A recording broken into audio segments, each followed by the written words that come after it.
South Africa's employment equity reports have traditionally invited discussion and debate, especially around levels focusing on the top three occupational levels, namely top management, senior management, and those who are qualified professionals, as this is where previously disadvantaged groups are mostly underrepresented. Joining us now to discuss this year's report is Khanysile Kweyama, Commissioner at the Commission for Employment Equity. Thanks so much for your time. Let's talk about the findings of the report, because obviously you're doing a one-year review in hindsight, yeah?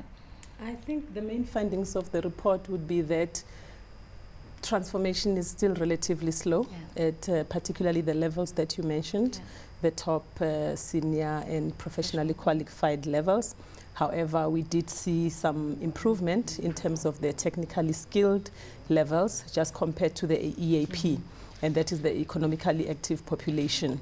Now, if you just to take you back a little, each employment equity report looks at the total workforce that's employed, basically, and that's where the term EAP comes from.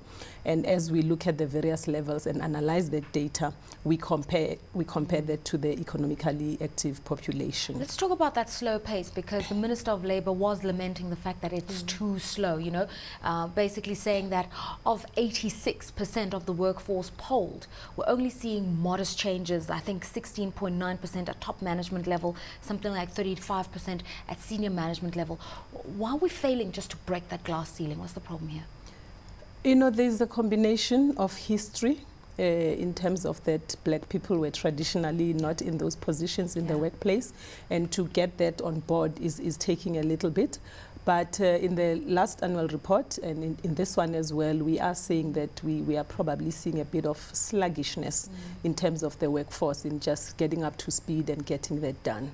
Is that a skills issue? Because that's what we're told. You know, the reason why we can't reverse the atrocities of apartheid in the boardroom is because you've still got an education crisis that speaks to the heart of training black professionals. I would say a bit of that, but if you look at the stats that you just mentioned and looking at the skilled level, that says that is improving. And in any business, you should then start rolling up.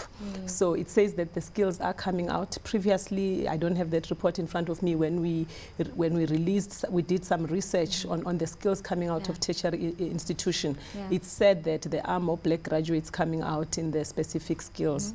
You know, we could go and break it down sector by sector, looking at scarce skills, at chartered accountants, at engineers, at actuaries, to go deep and drill in. But if you're going to look at it at a very broad level, you'd say, you know, the skilled level is talking to the fact that there are skills coming into the workplace, and we should therefore be seeing it starting to filter in. So what's the problem then, Khanysile, in terms of we are producing graduates, but they are not moving quickly enough up the corporate ladder? So those people who are running companies are still traditional establishment individuals. Mindset is quite a big one, you know, in order to change. And we can say, you know, racism is subtle because you don't see it. I will not say it to you, but the legacy of not transforming in this country, it was institutionalized. It's been there for a long time, and to start working on that really requires a big effort and quite a concerted effort from employers.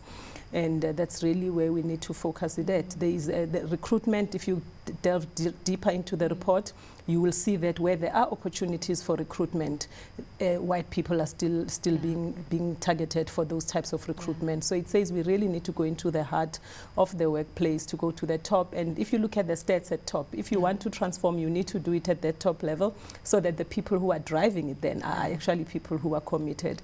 So we need to target that level quite vigorously. I mean, still looking at the response by the Minister of Labour, again, complaining about the fact that the legislation exists, the regulations exist, but ironically, the beneficiaries are members of the old establishment. And by this, I'm going to reiterate views that were raised by the former president of the Black Management Forum, saying when you talk about affirmative action, which encompasses a whole range of people, women in particular, it's white women at the end of the day making the biggest gains in the legislation. So it's almost as though, you know, for every 5 steps we move forward, 50 steps back.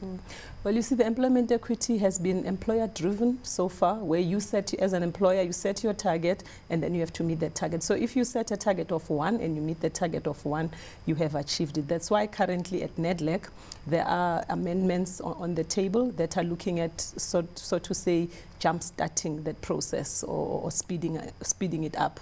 And those amendments will really focus at saying, you know, if you don't comply, if you don't really make an impact on the EAP, then there will be serious enforcement measures that are applied in terms of that. So we can say maybe we are acknowledging that up to this stage, the legislation has probably not given the push that has been necessary, and that the current amendments will look at ensuring that it does give that push. By introducing certain punitive measures, and you also consider the fact that businesses in South Africa, especially if you're transacting with the government, you've got to meet a series of BEE codes. It almost creates a heavily regulated environment when it comes to transformation, and many investors say that's off-putting. Well, with our history, you know, you had to do something. Otherwise, if you say it's business as usual, now the country has changed and everyone, then we would not have, you know, and that's why we needed to put together a framework in place. The Constitution is the starting point, then the various acts that come from that, Employment Equity Act, and various others. You know, the BEE Act is one, and starting to make a connection between the BEE Act and the Employment Equity Act, because the BEE Act has gone a long way in ensuring that you do see a transformed economy, so to say. But now we need to drill down further into specifics such as the Employment Equity Act, the training as well. That is an area that needs to be looked at quite rigorously. Let's talk about implementation of the Employment Equity Act, and if I feel aggrieved, if I feel that my growth and development within a corporation is not moving fast enough, what recourse do I have? Well, there are various. You know, South Africa has institutions such as the CCMA, which do look at areas of unfair discrimination, the Department of Labor itself via the Commission for Employment Equity. Those are the avenues that if you really feel, you know, I have been knocking at the employer's door and I'm not being heard and I need to step outside that workplace. I think we have a very vigorous labor relations system.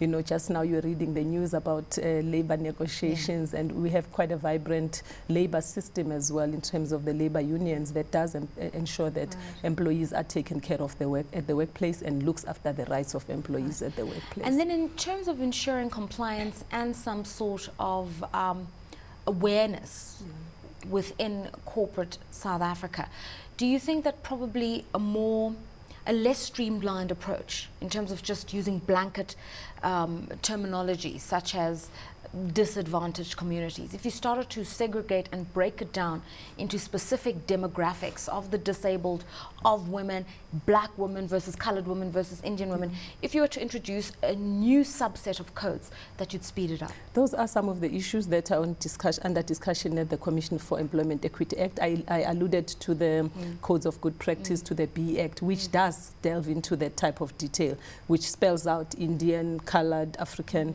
that goes into women, that goes into youth, that goes into disabled, you know, that broad-based nature of it. When the Triple BEE Act came in, it specifically said broad-based, so that it starts disintegrating further those levels and ensuring that the impact is happening at those levels. Okay. So hopefully with that type of alignment, we will start seeing a change. Okay, thanks so much for your time there, Khanysile Kweyama, who is the Commissioner for the Commission of Employment Equity.